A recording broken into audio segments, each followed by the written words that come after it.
Winter can be tough on lawns. In many areas, lawns have really suffered because of the cold, and it causes them to yellow, and also because of winter weeds smothering them.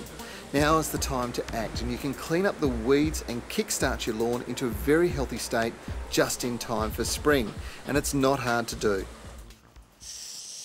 Now, one of the first things that you need to make sure you do after the long winter months is get rid of all the weeds. The broadleaf weeds and also that little prickle bindi are appearing everywhere. And the simplest way to control them is using a selective herbicide, a hose on like this Weed and Feed. It's a really effective control of most weed species. Now, all you do is hose it over the top, don't do it on a rainy day, and you cannot use this product on broadleaf lawns like buffalo. It's really important you use a special selective herbicide, which you can get from your local garden centre.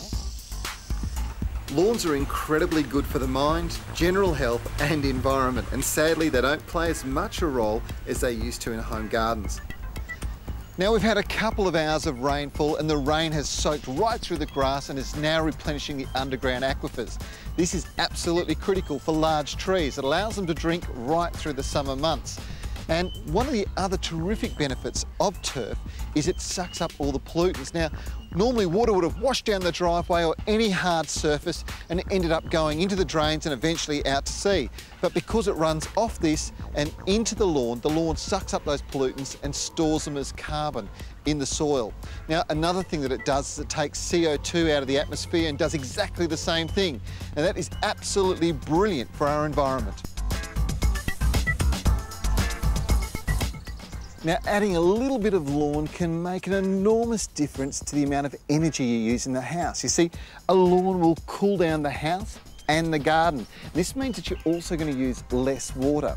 You see, they really can be great for the environment. Did you know that it's scientifically proven that cities are between 5 and 7% hotter than rural areas? Now, much of this relates to the hardscape. They're asphalt, concrete, paving and masonry that absorbs heat during the day and then slowly releases it back into the atmosphere during the evening, increasing the average ambient temperature. Now, we all know that beautiful lush green lawns like this Empire zoysia grass make the perfect playing surface for pets and for kids. But one thing that you may not have known is that 5 square metres of turf produces enough oxygen to sustain 1 person per day. That's another good reason to have a great lawn. Isn't it, Piggy? Hey? Isn't it?